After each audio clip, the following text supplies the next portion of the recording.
ท่านพระมหาจุนทะเห็นเหตุการณ์นั้นแล้วก็เข้าไปหาท่านพระอานนท์ว่าจากเหตุการณ์ที่เกิดขึ้นเมื่อนิครนนอตบุตรได้สิ้นชีวิตลงลูกศิษย์ลูกหาก็แตกกันแต่พระธรรมคำสอนของพุทธศาสนานั้นเป็นศาสนาที่พระศาสดาตรัสไว้ได้ดีได้ชอบแล้วปฏิบัติแล้วพ้นจากทุกข์ไม่เหมือนกับคำสอนของนิครนนอตบุตรซึ่งสอนแล้วไม่ให้พ้นจากทุกข์ถึงยังไงก็ตามถ้าไม่มีการรวบรวมขึ้นปัญหาก็จะเกิดขึ้นภายหลังเพื่อความไม่ประมาทพระพุทธเจ้าพระองค์ก็ทรงเห็นด้วยตอนหลังท่านพระสารีบุตรก็ได้ทำเป็นตัวอย่างในการรวบรวมเรียกว่าสังคีติสูตรมีทั้งหมด10 หมวดก็ว่าไปก็เป็นการสังคายนาพระธรรมคำสอนที่พระสารีบุตรรวบรวมไว้ขณะที่พระพุทธเจ้าพระองค์ยังทรงพระชนอยู่แต่อะไรก็ตามการที่พระสารีบุตรท่านรวบรวมไว้อย่างดีนั้นแต่ไม่ทันนิพพานมาเสียก่อนแต่สังคีติสูตรที่ท่านพระสารีบุตรได้รวบรวมไว้นั้นครั้งหนึ่งท่านก็ได้อ่านให้พระผู้เป็นพระเจ้าพระองค์ทรงสรรเสริญว่าการรวบรวมพระธรรมคำสอนนี้เป็นตัวอย่างก็นี่เป็นเรื่องย่อของสังคีติสูตรซึ่งได้เริ่มมาเมื่อวันพฤหัสก่อนซึ่งอาจารย์สุรภาก็ได้นำมาสาธยายถึงสังคีติสูตรหมวดที่3วันนี้เขาจะมาเริ่มหมวดที่4พร้อมแล้วก็ขอเชิญเลยครับสวัสดีค่ะ ว่าด้วยสังคีติหมวด4ดูก่อนผู้มีอายุทั้งหลายธรรม4อันพระผู้มีพระภาคเจ้าทรงรู้ทรงเห็นเป็นพระอรหันตสัมมาสัมพุทธเจ้าพระองค์นั้นตรัสไว้โดยชอบแล้วมีอยู่แลพวกเราทั้งหมดด้วยการพึงสังคายนาไม่พึงแข่งแย่งกันในธรรมนั้นเพื่อประโยชน์เพื่อเกื้อกูลเพื่อความสุขแก่เทวดาและมนุษย์ทั้งหลายธรรม4เป็นไฉนคือสติปัฏฐาน4 1. ดูก่อนผู้มีอายุทั้งหลายภิกษุในธรรมวินัยนี้พิจารณาเห็นกายในกายอยู่มีความเพียรมีสัมปชัญญะมีสติพึงกำจัดอภิชฌาและโทมนัสในโลกเสียได้ 2. ดูก่อนผู้มีอายุทั้งหลายภิกษุในพระธรรมวินัยนี้พิจารณาเห็นเวทนาในเวทนาอยู่มีความเพียรมีสัมปชัญญะมีสติพึงกำจัดอภิชฌาและโทมนัสในโลกเสียได้ 3. ดูก่อนผู้มีอายุทั้งหลายภิกษุในพระธรรมวินัยนี้พิจารณาเห็นจิตในจิตอยู่มีความเพียรมีสัมปชัญญะมีสติพึงกำจัดอภิชฌาและโทมนัสในโลกเสียได้ 4. ดูก่อนผู้มีอายุทั้งหลายภิกษุในพระธรรมวินัยนี้พิจารณาเห็นธรรมในธรรมอยู่มีความเพียรมีสัมปชัญญะมีสติพึงกำจัดอภิชฌาและโทมนัสในโลกเสียได้สัมมัปปทาน 4 1. ดูก่อนผู้มีอายุทั้งหลายภิกษุในพระธรรมวินัยนี้ยังฉันทะให้เกิดพยายามปรารภความเพียรประคองจิตตั้งใจมั่นเพื่อความไม่เกิดขึ้นแห่งธรรมที่เป็นบาปอกุศลที่ยังไม่เกิด 2. ยังฉันทะให้เกิดพยายามปรารภความเพียรประคองจิตตั้งใจมั่นเพื่อละธรรมที่เป็นบาปอกุศลที่เกิดขึ้นแล้ว 3. ยังฉันทะให้เกิดพยายามปรารภความเพียรประคองจิต ตั้งใจมั่นเพื่อความเกิดขึ้นแห่งกุศลธรรมที่ยังไม่เกิด 4. ยังฉันทะให้เกิดพยายามปรารภความเพียรประคองจิตตั้งใจมั่นเพื่อความตั้งมั่นเพื่อไม่เลือนลางเพื่อจำเริญยิ่งเพื่อความไพบูรณ์เพื่อเจริญเพื่อความบริบูรณ์แห่งกุศลธรรมที่เกิดขึ้นแล้วอิทธิบาท 4 1. ดูก่อนผู้มีอายุทั้งหลายภิกษุในพระธรรมวินัยนี้ย่อมเจริญอิทธิบาทอันประกอบด้วยฉันทะสมาธิประธานสังขาร 2. ย่อมเจริญอิทธิบาทอันประกอบด้วยวิริยะสมาธิประธานสังขาร 3. ย่อมเจริญอิทธิบาทอันประกอบด้วยจิตสมาธิประธานสังขาร 4. ย่อมเจริญอิทธิบาทอันประกอบด้วยวิมังสาสมาธิประธานสังขารฌาน 4 1. ดูก่อนผู้มีอายุทั้งหลาย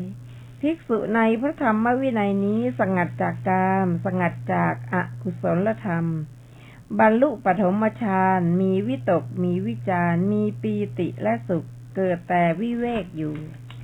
2. บรรลุทุติยฌานมีความผ่องใสแห่งจิตในภายในเป็นธรรมเอกผุดขึ้น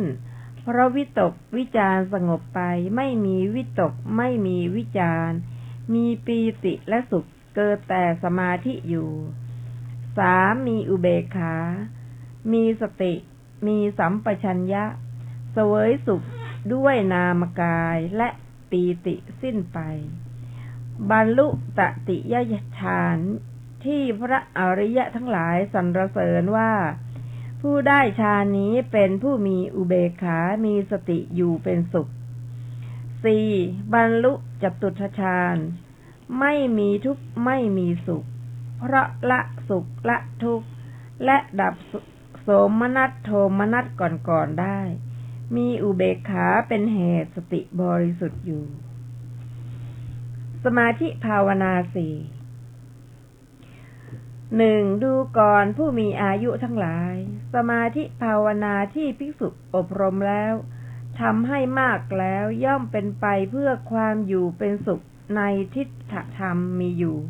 2. ดูก่อนผู้มีอายุทั้งหลายสมาธิภาวนาที่ภิกษุอบรมแล้วทำให้มากแล้วย่อมเป็นไปเพื่อความได้เฉพาะซึ่งญาณทัศนะมีอยู่ 3. ดูก่อนผู้มีอายุทั้งหลายสมาธิภาวนาที่ภิกษุอบรมแล้วทำให้มากแล้วย่อมเป็นไปเพื่อสติและสัมปชัญญะมีอยู่ 4. ดูก่อนผู้มีอายุทั้งหลายสมาธิภาวนาที่ภิกษุอบรมแล้วทำให้มากแล้วย่อมเป็นไปเพื่อความสิ้นแห่งอาสวะทั้งหลายมีอยู่ดูก่อนผู้มีอายุทั้งหลายก็สมาธิภาวนาที่ภิกษุอบรมแล้วทำให้มาก แล้วย่อมเป็นไปเพื่อความอยู่เป็นสุขในทิฏฐธรรมเป็นไฉนภิกษุในพระธรรมวินัยนี้สงัดจากกามสงัดจากอกุศลธรรมบรรลุปฐมฌานมีวิตกมีวิจารและอื่นๆบรรลุจตุตถฌานอยู่สมาธิภาวนานี้อันภิกษุอบรมแล้วทำให้มากแล้วย่อมเป็นไปเพื่อความอยู่เป็นสุขในทิฏฐธรรมดูก่อนผู้มีอายุทั้งหลายก็สมาธิภาวนาที่ภิกษุอบรมแล้วทำให้มากแล้วย่อมเป็นไปเพื่อความได้เฉพาะซึ่งญาณทัศนะเป็นไฉนภิกษุในพระธรรมวินัยนี้มนสิการอาโลกสัญญาตั้งสัญญาว่าเป็นเวลากลางวันไว้กลางวันอย่างใดกลางคืนอย่างนั้นกลางคืนอย่างใดกลางวันอย่างนั้นมีใจเปิดเผยไม่มีอะไรหุ้มห่ออบรมจิตให้มีแสงสว่างด้วยประการฉะนี้สมาธิภาวนานี้อันภิกษุอบรมแล้วทำให้มากแล้วย่อมเป็นไปเพื่อความได้เฉพาะซึ่งญาณทัศนะ ดูก่อนผู้มีอายุทั้งหลายก็สมาธิภาวนาที่ภิกษุอบรมแล้วทำให้มากแล้วย่อมเป็นไปเพื่อสติสัมปชัญญะเป็นไฉนเวทนาทั้งหลายอันภิกษุในพระธรรมวินัยนี้รู้แล้วย่อมเกิดขึ้นย่อมตั้งอยู่ย่อมถึงความดับสัญญาทั้งหลายอันภิกษุรู้แล้วย่อมเกิดขึ้นย่อมตั้งอยู่ย่อมถึงความดับวิตกทั้งหลายอันภิกษุรู้แล้วย่อมเกิดขึ้นย่อมตั้งอยู่ย่อมถึงความดับสมาธิภาวนานี้อันภิกษุอบรมแล้วทำให้มากแล้วย่อมเป็นไปเพื่อสติสัมปชัญญะดูก่อนผู้มีอายุทั้งหลายก็สมาธิภาวนาที่ภิกษุอบรมแล้วทำให้มากแล้วย่อมเป็นไปเพื่อความสิ้นไปแห่งอาสวะทั้งหลายเป็นไฉนภิกษุในพระธรรมวินัยนี้มีปกติพิจารณาเห็นความเกิดขึ้นและความเสื่อมไปในอุปทานขันธ์ห้าว่าดังนี้รูปดังนี้ความเกิดขึ้นแห่งรูปดังนี้ความดับแห่งรูปดังนี้เวทนาดังนี้สัญญาดังนี้สังขารดังนี้วิญญาณดังนี้ความเกิดขึ้นแห่งวิญญาณดังนี้ความดับแห่งวิญญาณสมาธิภาวนานี้อันภิกษุอบรมแล้วทำให้มากแล้วย่อมเป็นไปเพื่อความสิ้นไปแห่งอาสวะทั้งหลายอัปปมัญญาสี่หนึ่งดูก่อนภิกษุทั้งหลายภิกษุในธรรมวินัยนี้มีใจประกอบด้วยเมตตาแผ่ไปตลอดทิศหนึ่งอยู่ทิศที่สองทิศที่สามทิศที่สี่ก็เหมือนกันตามในนี้ทั้งเบื้องบนเบื้องล่างเบื้องขวางแผ่ไปตลอดโลกทั่วสัตว์ทุกเหล่าไปที่ทุกสถานโดยความเป็นตนในสัตว์ทั้งปวงด้วยใจประกอบด้วยเมตตาอันไพบูรณ์ถึงความเป็นใหญ่หาประมาณมิได้ไม่มีเวรไม่มีความเบียดเบียนอยู่สองมีใจประกอบด้วยกรุณาสามมีใจประกอบด้วยมุทิตาและสี่มีใจประกอบด้วยอุเบกขาแผ่ไปตลอดทิศหนึ่งอยู่ทิศที่สองทิศที่สามทิศที่สี่ก็เหมือนกันตามนัยยะนี้ทั้งเบื้องต้นเบื้องล่างเบื้องขวางแผ่ไปตลอดโลกทั่วสัตว์ทุกเหล่าในที่ทุกสถานโดยความเป็นตนในสัตว์ทั้งปวงด้วยใจอันประกอบด้วยอุเบกขาอันไพบูรณ์ถึงความเป็นใหญ่หาประมาณมิได้ไม่มีเวรไม่มีความเบียดเบียนอยู่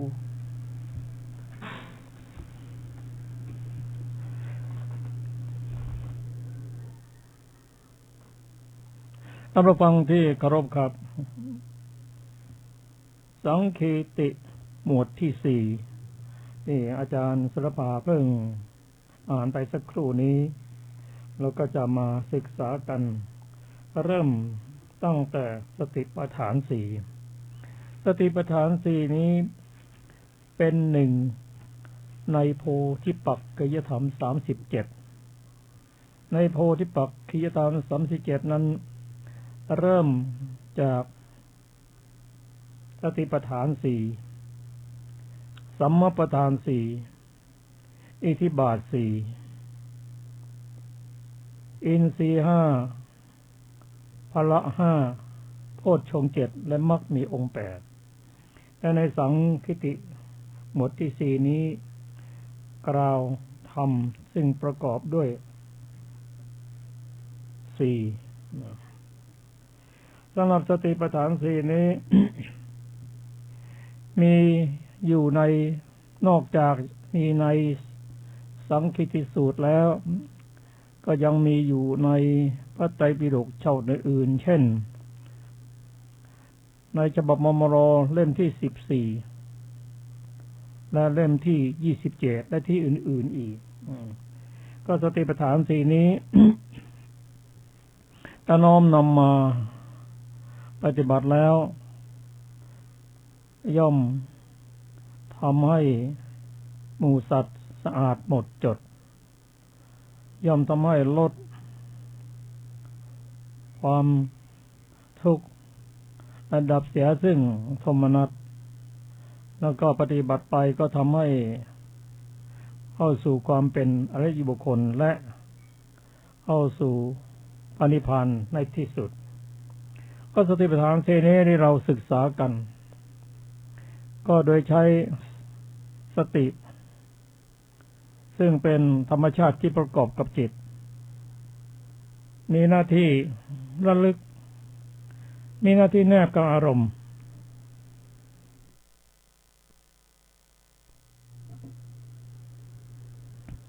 และตัวสติตัวนี้เป็นพหุการธรรมเป็นธรรมที่มีประโยชน์เกื้อกูลมากมีมากเท่าไหร่ก็ยิ่งดีตัวสติที่ใช้ในการเจริญสติปัฏฐาน4นั้นเขาก็จะแนบกับอารมณ์ใดอารมณ์หนึ่งใน4อารมณ์คืออารมณ์ที่ฐานกายเวทนาจิตและธรรมตัวสติก็จะแนบอยู่ระลึกอยู่เสมอว่าขณะนี้กำลังพิจารณากายเวทนาจิตและธรรมตัวสติเป็นตัวกำหนดเป็นตัวแนบกับอารมณ์ผู้พิจารณาก็คือปัญญาปัญญานี้ได้จากที่เราเก็บเกี่ยวมาด้วยการเจริญศีลสมาธิและพัฒนาปัญญาอันเกิดจากการคบสัตว์บุรุษการฟังธรรม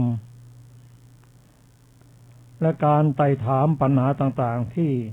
สงสัยอยู่ในการเจริญสติปัฏฐาน4นี้ก็เป็นการเจริญปัญญาอย่างยิ่งสติปัฏฐาน4นี้เป็นธรรมที่ทำให้บรรลุเป็นอริยบุคคลแต่เราก็สามารถที่จะน้อมนำมาปฏิบัติในชีวิตประจำวันได้ส่วนผลนั้นก็ขึ้นอยู่กับการปฏิบัติที่สมควรแก่ปัญญาของตนอาการที่เราจะเจริญสติปัฏฐาน4ถ้าเข้าไปถึงในระดับที่จะเข้าไปสู่เป็นอริยบุคคลแล้วจะต้องเป็นผู้ที่มีศีลมีสมาธิมีปัญญาแล้วก็ใช้ปัญญาเนี่ยที่พัฒนาขึ้นมานั้นนะพิจารณาทั้งชีวิตและร่างกายของเราพิจารณาว่าอย่างไรว่าส่วนนี้เป็นรูปส่วนนี้เป็นนามทั้งรูปและนามนั้นก็อาศัยปัจจัยเกิดขึ้นต่างก็อยู่ในสามัญลักษณะคือความเป็นอนิจจังทุกขังอนัตตาที่เกิดขึ้นตั้งอยู่และดับไปเมื่อเห็นการเกิดขึ้นหน้าตัวปัญญานี่ก็พิจารณาให้เห็นความดับเห็นทั้งความเกิดความดับก็เป็นปัญญาที่พัฒนาตามลำดับของโสรสญาณที่เรียกว่าญาณ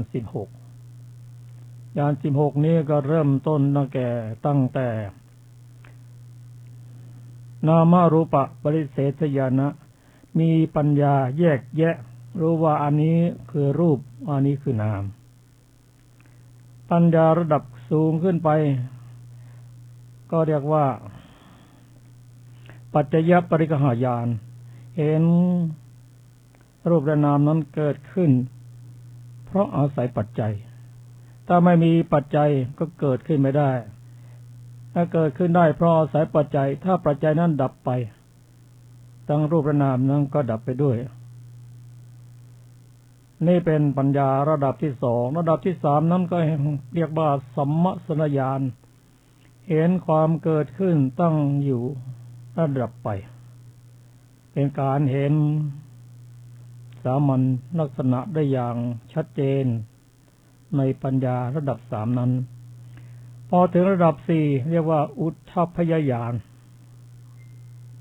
ก็เห็นทั้งความเกิดทั้งความดับของรูปของนามนั้นสำหรับพังอันปัญญาระดับปก็เรียกว่าพังขยานเห็นการดับของรูปและนามโดยส่วนเดียวจากนั้นเมื่อพิจารณาไปปัญญาก็เห็นภัยอันเกิดจากรูปและนามนั้นเรียกว่าพังเรียกว่าพยญาณพยญาณนั้นก็ขึ้นไปจนถึงอุทธพยญาณเห็นความเห็นภัยแล้วออกไปเรียกว่าอาทินวญาณเห็นโทษของรูปและนามแล้วก็เห็นจนเกิดการเบื่อหน่ายในรูปและนามนั้นก็เป็นไปตามลำดับในที่สุดก็อยากจะพ้นจากรูปและนามจนถึงอนุโลมญาณแล้วก็คล้อยตามปัญญาที่เกิดขึ้นนั้นแล้วก็จากนั้นก็ข้ามโคตรเรียกว่าโคตรภูญาณจากปุถุชนไปสู่ความเป็นอริยบุคคลตามระดับของปัญญาข้ามไปแล้วก็เข้าไปสู่มรรคญาณผลญาณและปัจเจเวคขณญาณญาณ16เพื่อใช้ปัญญาญาณดูว่ากิเลสส่วนไหนที่ดับไปแล้วส่วนไหนที่เหลือเป็นต้นก็เนี่ยเป็นเรื่องของการเจริญสติปัฏฐานเนี่ยระดับที่เราตั้งความปรารถนาไว้ ถ้าเราจะน้อมนำทำส่วนนี้มาปฏิบัติในชีวิตประจำวันได้อย่างไรก็ในเมื่อได้ศึกษาแต่ละข้อที่พระพุทธเจ้าได้ตรัสไว้ว่าภิกษุหรือพวกเราบาศกบาสิกาด้วยย่อมพิจารณาเห็นกายในกายอยู่เนืองๆคือถ้ามีศีลสมาธิปัญญาแล้วเราก็นั่งในที่สงบพิจารณาร่างกายได้ชีวิตของเราว่าเราเนี่ยคือใครมาจากไหนจะไปยังไงต้องพิจารณาดูบ่อยๆพิจารณาตนเองแล้วก็พิจารณากายที่อยู่ไกลออกไปแม้กระทั่งพิจารณากายของบุคคลที่สิ้นชีวิตไปก็พิจารณาให้เห็นอย่างนี้มีความเพียรมีสัมปชัญญะมีสติเพื่อกำจัดโลภะโทสะในชีวิตของเราให้หมดสิ้นไปก็การพิจารณาอย่างนี้เรียกว่ากายานุปัสสนาจากนั้นก็พิจารณาเวทนานั่นก็เป็นนามพิจารณาเวทนาแล้วก็พิจารณาจิตก็เป็นนามธรรมนั้นเป็นหัวข้อสุดท้ายซึ่งมีทั้งรูปและนามให้เราได้พิจารณาก็ลงท้ายนะก็เบื่อทั้งรูปทั้งนามมีความปรารถนาที่จะออกจากรูปจากนามถ้าเราน้อมนำมาปฏิบัติ ตามลำดับก็มันพิจารณาแล้วก็จะลดความทุกข์ของเราลงไปลดได้อย่างไรถ้าเราน้อมนำสติปัฏฐาน4มาปฏิบัติในชีวิตประจำวันแล้วความยึดมั่นถือมั่นในรูปและนามก็จะลดลงความยึดมั่นถือมั่นลดลงเท่าไหร่ความทุกข์ของเราก็ลดลงเท่านั้นก็เป็นการน้อมนำมาใช้ในชีวิตประจำวัน มาถึงสังคติติส่วนที่2นั่นคือสัมมาประธาน4สัมมาประธาน4นั่นก็เป็นหนึ่งในโพธิปักขิยธรรม30ดังที่ผมได้เรียนให้ทราบว่าเริ่มตั้งแต่สติปัฏฐาน4สัมมาประธาน4นั่นก็เป็นส่วนที่2อิทธิบาท4ส่วนที่3ก็เป็น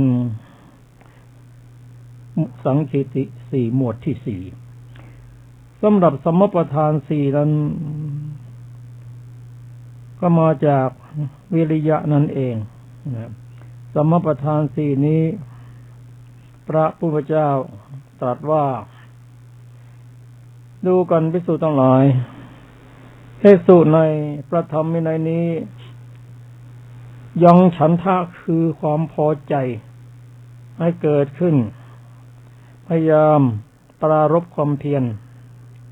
ประคองจิตตั้งใจมั่นเพื่อความเกิดขึ้นแห่งธรรมที่เป็นบาปอกุศลที่ยังไม่เกิดมาถึงส่วนนี้เราจะเห็นว่ามี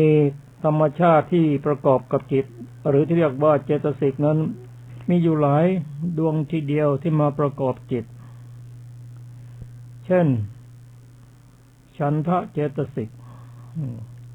วิริยะเจตสิกเอกคตาเจตสิกมาประคองจิตเพื่อ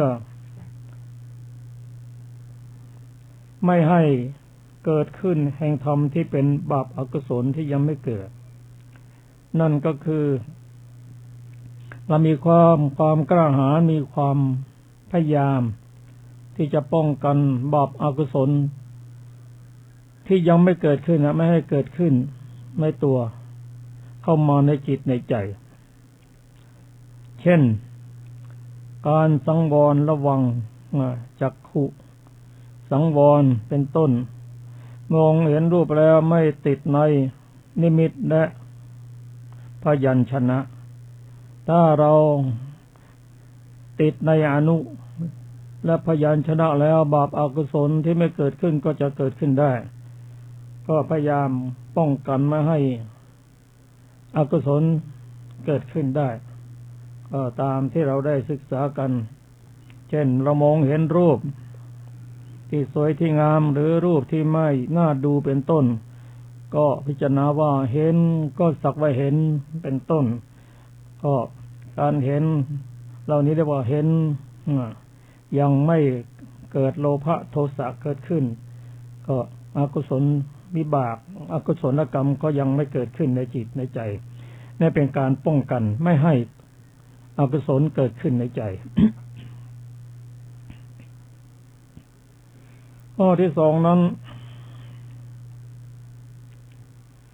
ละบาปอกุศลที่เกิดขึ้นแล้วจะทำได้ก็ต้องยังฉันทะให้เกิดมีความตั้งใจจริงที่จะละบาปอกุศลที่มีอยู่ในจิตในใจนั้นพยายามปรารภความเพียรประคองจิตให้ตั้งมั่นเพื่อละบาปอกุศลที่เกิดขึ้นแล้วก็บาปอกุศลที่เกิดขึ้นในจิตในใจแล้วเราต้องใช้ความกล้าหาญเพื่อที่จะละบาปอกุศลนั้นประการที่สามนั้นกุศลใดที่ยังไม่เกิดขึ้นไม่มีขึ้นก็ทำให้เกิดขึ้นทำให้มีขึ้นด้วยการยังฉันทะคือความพอใจที่จะทำให้กุศลนั้นเกิดขึ้นพยายามปรารภความเพียรประคองจิตให้ตั้งมั่นจึงจะทำกุศลธรรมที่ยังไม่เกิดให้เกิดขึ้นได้ประการที่สี่นั้นบุญกุศลใดๆที่เราได้ทำให้เกิดขึ้นแล้วตั้งมั่นแล้วก็พยายามที่จะทำให้เจริญยิ่งขึ้นทำให้ไพบูรณ์ทำให้เจริญเพื่อความบริบูรณ์แห่งกุศลธรรมที่เกิดขึ้นแล้วด้วยการยังฉันทะให้เกิดขึ้นพยายามปรารภความเพียรประคองจิตให้ตั้งมั่นเพื่อความตั้งมั่นเพื่อไม่เลือนลางเพื่อจำเริญยิ่งเพื่อความไพบูรณ์เพื่อความเจริญเพื่อความบริบูรณ์แห่งกุศลธรรมที่เกิดขึ้นแล้วอันนี้ก็เป็นสมประทานสี่ ที่ต้องใช้ความ กล้าหาญต้องใช้วิริยะอย่างยิ่งเริ่มต้นโดยว่าเราทุกวันนี้กุศลอกุศลก็เกิดขึ้นเราก็สามารถจะป้องกันได้ไม่ให้กุศลไม่ให้อกุศลที่ไม่เกิดที่ยังไม่เกิดไม่ให้มันเกิดขึ้นแล้วก็สิ่งที่ คือบาปอกุศลที่เกิดขึ้นในจิตในใจแล้วก็พยายามขจัดออกไปก็ต้องใช้ฉันทะใช้ความพยายามปรารภความเพียรประกอบจิตประคองจิตเพื่อละบาปอกุศลนั้น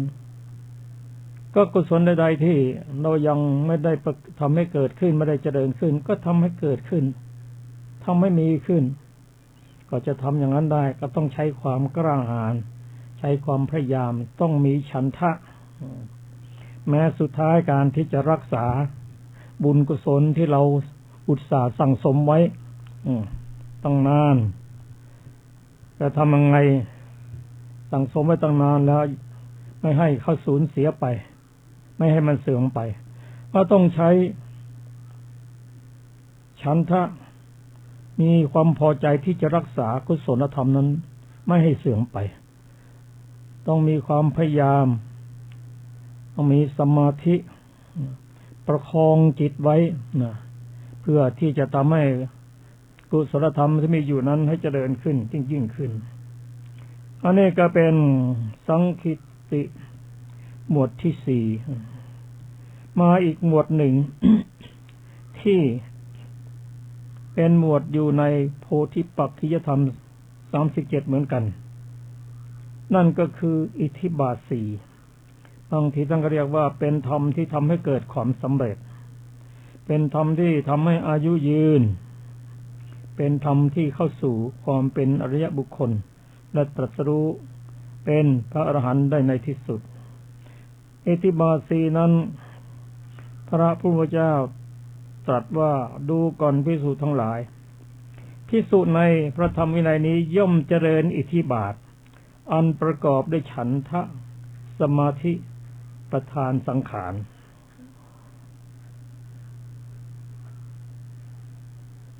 ประการที่สองนั้นย่อมเจริญอิทธิบาทอันประกอบด้วยวิริยะสมาธิประธานสังขารอันที่สามนั้นย่อมเจริญอิทธิบาทอันประกอบด้วยจิตสมาธิประธานสังขารประการที่สี่นั้นย่อมเจริญอิทธิบาทสี่อันประกอบด้วยวิมังสาสมาธิประธานสังขาร ก็อิทธิบาทสี่นั้น เริ่มตั้งแต่ฉันทะวิริยะจิตตะวิมังสาที่เราได้ศึกษากันนั้นก็เริ่มตั้งแต่ต้องจะทำอะไรให้สำเร็จก็ต้องมีฉันทะมีความพอใจรักที่จะทำเมื่อมีฉันทะแล้วความจริงฉันทะนั้นจะเกิดขึ้นก็ต้องอาศัยทำอื่นด้วยความพยายามประการที่สองนั้นคือประกอบด้วยความเพียรเมื่อมีความตั้งใจดีแล้วก็ต้องมีความเพียรมีวิริยะ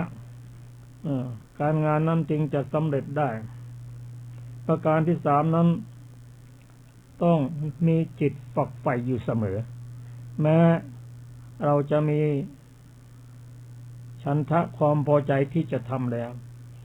ตั้งจิตตั้งใจระลึกนึกถึงเรื่องนั้นอยู่เสมอแต่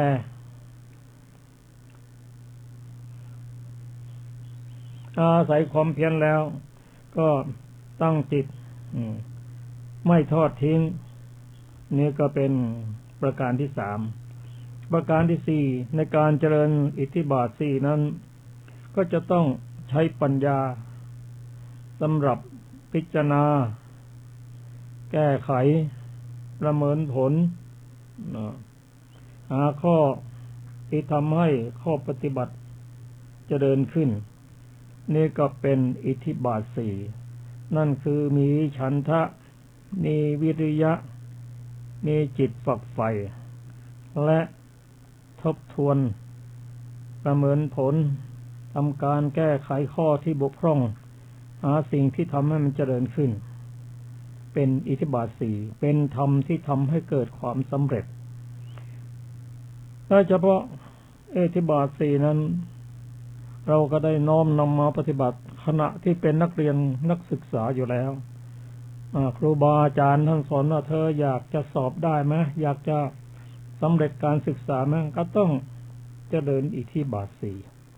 ทำอันเป็นคุณเครื่องให้เกิดความสำเร็จก็พระบาทสมเด็จพระเจ้าอยู่หัวของเราพระองค์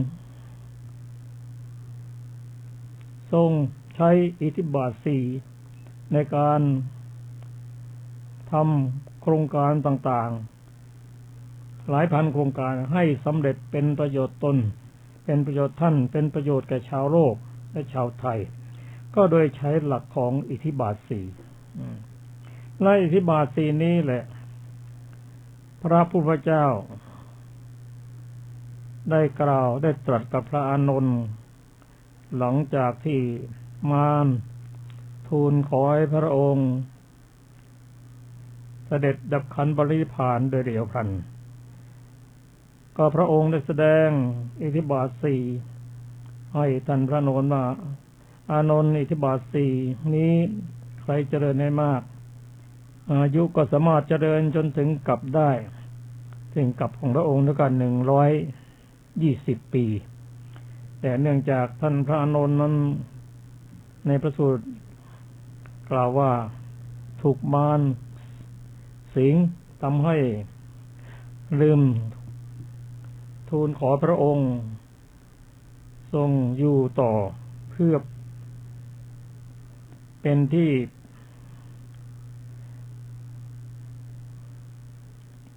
เป็นประโยชน์แก่มนุษย์และเทวดาต่อไป ก็อิทธิบาทสี่นี้ปฏิบัติไปก็จะทำให้การงานต่างๆคือพูดง่ายๆว่าทั้งทางโลกและทางธรรมสามารถจะสำเร็จได้ด้วยการเจริญอิทธิบาทสี่ดังที่เรียนให้ทราบแต่ทำทั้งหมดเท่าที่ได้เรียนท่านผู้ฟังทราบในหมวดสี่นี้มีสติปัฏฐานสี่สัมมาปัฏฐานสี่และอิทธิบาทสี่ทั้ง3หมวดนี้อยู่ในโพธิปักขิยธรรม37เป็นหมวดธรรมเป็นคุณเครื่องให้เกิดความสำเร็จเข้าสู่เป็นอริยบุคคลแต่การทำงานของหมวดธรรมทั้งสี่นี้ก็เป็นหมวดธรรมที่ประกอบด้วยธรรมชาติที่เป็นฝ่ายกุศลพูดง่ายๆว่าเป็นตัวเจตสิกที่เป็นฝ่ายกุศลซึ่งทั้งหมดก็จะร่วมทำงานด้วยกันแต่ที่ไม่ได้กล่าวไว้ทั้งหมดนั้นก็เขาทำงานโดยอัตโนมัติและก็เน้นในส่วนที่สำคัญเช่นในงานทางโลกนั้นความสำเร็จอาจจะอยู่ที่บุคคล 4-5 คนแต่ความจริงแล้วยังมีฝ่ายสนับสนุนอีกจำนวนมากก็เช่นเดียวกัน ธรรมที่เป็นฝ่ายบุญฝ่ายกุศลหรือที่เรียกว่า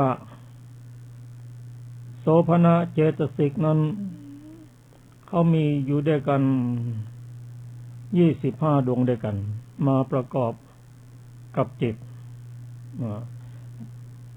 แต่ในสติปัฏฐานสี่นี้ท่านเน้นสติสมาธิและปัญญาและวิริยะเจตสิกและส่วนอื่นๆนั้นก็เป็นส่วนประกอบที่เป็นฝ่ายสนับสนุน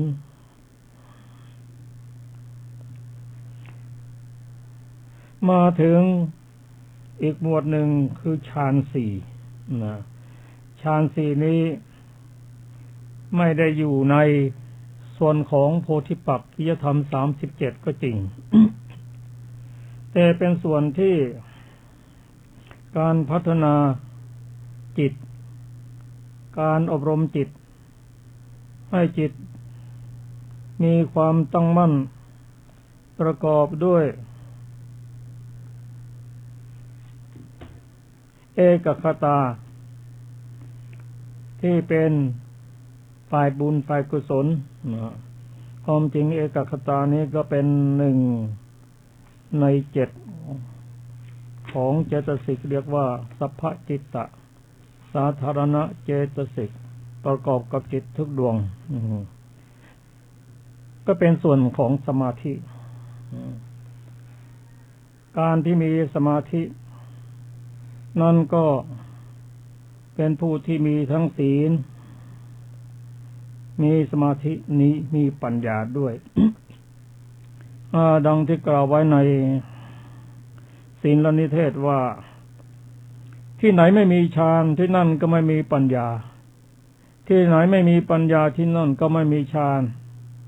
ถ้าที่ไหนมีทั้งฌานทั้งปัญญาก็ใกล้พระนิพพานเข้าไปทุกทีนั่นคือผู้ที่มีฌานแล้วเป็นผู้มีทุรีในตาน้อยซึ่งพระพุทธเจ้าหลังจากที่ตรัสรู้ใหม่ๆพระองค์ทรงเฟ้นบุคคลที่มีทุลีในตาน้อยเริ่มตั้งแต่อาราระบทอุทธกดบทซึ่งท่านได้อารูปฌานแต่ท่านก็ได้สิ้นชีวิตไปแล้วไม่ทันได้ฟังธรรมได้ฟังธรรมนิดเดียวเท่านั้นท่านก็เป็นพระอริยบุคคลเพราะว่าท่านเป็นผู้ที่มีทุลีในตาน้อยก็บุคคลที่พระองค์ได้พิจารณาต่อไปก็คือปัญจวัคคีย์ซึ่งเป็นผู้ที่ได้ฌานในอภิญญาเป็นผู้ที่มีในตาน้อยมีทุลีในตาน้อยได้ฟังธรรมของพระองค์ในวันเพ็ญ